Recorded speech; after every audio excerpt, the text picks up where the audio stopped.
সূরা আল হুজুরাত। রহমান রহিম আল্লাহ তাআলার নামে।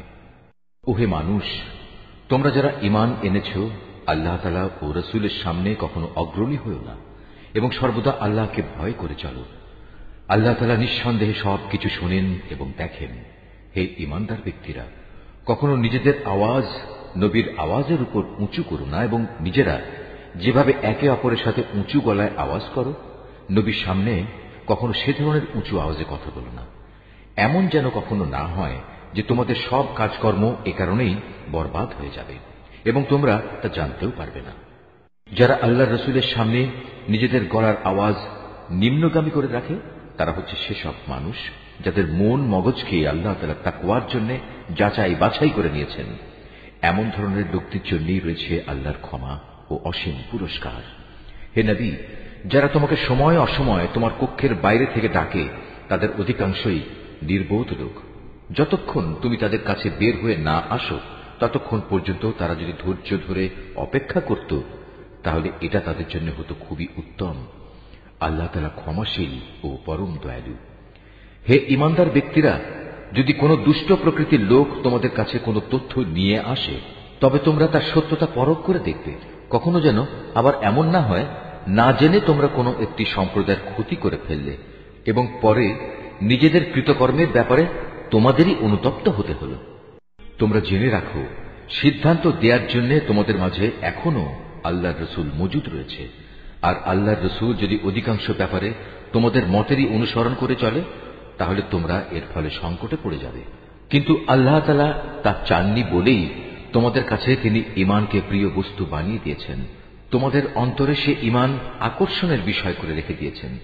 আবার তোমাদের কাছে কুফরি, সত্য বিমুখতা ও গুনাহের কাজকে অপ্রিয়, অনাকাঙ্ক্ষিত বিষয় করে দিয়েছেন। এরাই হচ্ছে সঠিক পথের অনুসারী। এ হচ্ছে আল্লাহ তাআলার এক মহা অনুগ্রহ ও নিয়ামত। আল্লাহ তাআলা সর্বজ্ঞ ও প্রবল প্রজ্ঞাময়। মোমেনদের দুটো দল যদি নিজেদের মধ্যে যুদ্ধ বাঁধিয়ে বসে, তখন তোমরা উভয়ের মধ্যে মীমাংসা করে দেবে।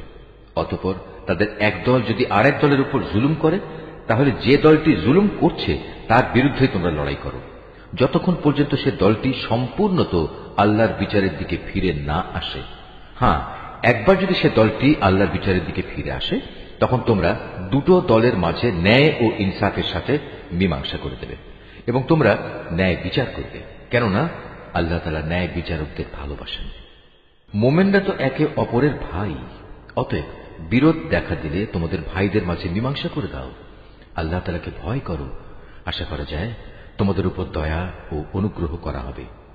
ওহে মানুষ, তোমরা যারা ঈমান এনেছ, তোমাদের কোনো পুরুষ যেন অপর পুরুষকে নিয়ে কোনো উপহাস না করে, কেননা এমনও তো হতে পারে যাদের আজ উপহাস করা হচ্ছে তারা উপহাসকারীদের চাইতে উত্তম। আবার নারীরাও যেন অন্য নারীদের উপহাস না করে, কারণ যাদের উপহাস করা হয় হতে পারে তারা উপহাসকারিণীদের চাইতে অনেক ভালো। আরো মনে রাখবে, একজন আরেকজনকে অযথা দোষারোপ করবে না, আবার একজন আরেকজনকে খারাপ নাম ধরেও ডাকবে না, কারণ একবার ঈমান আনার পর কাউকে খারাপ নামে ডাকা একটা বড় ধরনের অপরাধ। যারা এই আচরণ থেকে ফিরে না আসবে তারা হবে সত্যিকার জালেম। হে ঈমানদার ব্যক্তিরা, তোমরা বেশি বেশি অনুমান করা থেকে বেঁচে থাকো, কেননা কিছু কিছু ক্ষেত্রে অনুমান আসলেই অপরাধ। এবং একে অপরের দোষ খোঁজার জন্য তার পিছনে গোয়েন্দাগিরি করো না। একজন আরেকজনের গীবত করো না। তোমাদের কেউ কি তার মৃত ভাইয়ের গোশত খেতে পছন্দ করবে? আর অবশ্যই তোমরা এটা অত্যন্ত ঘৃণা করো। এসব ব্যাপারে আল্লাহকে ভয় করো। নিশ্চয়ই আল্লাহ তাআলা তওবা কবুল করেন এবং তিনি একান্ত দয়ালু। হে মানব সম্প্রদায়, আমি তোমাদের একটি পুরুষ ও একটি নারী থেকে সৃষ্টি করেছি। তারপর আমি তোমাদের জন্য জাতি ও গোত্র বানিয়েছি, যাতে করে এর মাধ্যমে তোমরা একে অপরের সাথে পরিচিত হতে পারো। কিন্তু আল্লাহর কাছে সর্বাধিক মর্যাদা সম্পন্ন ব্যক্তি হচ্ছে সে যে আল্লাহ তাআলাকে বেশি ভয় করে। অবশ্যই আল্লাহ তাআলা সব কিছু জানেন এবং সবকিছুর পুঙ্খানুপুঙ্খ খবর রাখেন। এ আরব বেদুইনরা বলে, আমরা তো ঈমান এনেছি। তুমি বলো, না, তোমরা সঠিক অর্থে এখনো ঈমান আনোনি। তোমরা বরং বলো, আমরা তোমাদের রাজনৈতিক বশ্যতায় স্বীকার করেছি মাত্র, কারণ যথার্থ ঈমান তো এখনো তোমাদের অন্তরে প্রবেশই করেনি। যদি তোমরা সত্যি আল্লাহ তাআলা ও তার রাসূলের আনুগত্য করো, তাহলে আল্লাহ তাআলা তোমাদের কর্মফলের সামান্য পরিমাণও লাঘব করবেন না। আল্লাহ তাআলা নিঃসন্দেহে পরম ক্ষমাশীল ও একান্ত দয়ালু। সত্যিকার ঈমানদার ব্যক্তি হচ্ছে তারা যারা আল্লাহ তাআলা ও তার রাসূলের উপর ঈমান আনে, অতঃপর আল্লাহ তাআলার বিধানে সামান্যতম সন্দেহ তারা পোষণ করে না এবং জীবন ও সম্পদ দিয়ে আল্লাহর পথে জিহাদ করে। এরাই হচ্ছে সত্যনিষ্ঠ। যারা তোমার কাছে এসেছে তাদের তুমি বলো, তোমরা কি তোমাদের দ্বীন সম্পর্কে আল্লাহ তাআলাকে অবহিত করতে চাও? অথচ এই আকাশমণ্ডলী এবং এই জমিনে যা কিছু আছে তার সব কিছুই আল্লাহ তাআলা জানেন। আল্লাহ তাআলা সর্ববিষয়ে সম্মুখ অবগত রয়েছেন। এরা তোমার কাছে প্রতিদান চায়, এজন্যে তারা তোমার বশ্যতা স্বীকার করেছে।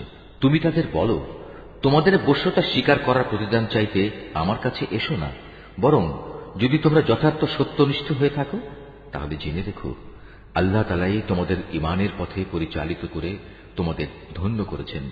নিশ্চয়ই আল্লাহ তাআলা এই আকাশমণ্ডলী ও পৃথিবীর যাবতীয় অদৃশ্য বিষয় সম্পর্কে অবগত আছেন। এই জমিনে তোমরা যা করে বেড়াও তার সব কিছুই আল্লাহ তাআলা পর্যবেক্ষণ করেন।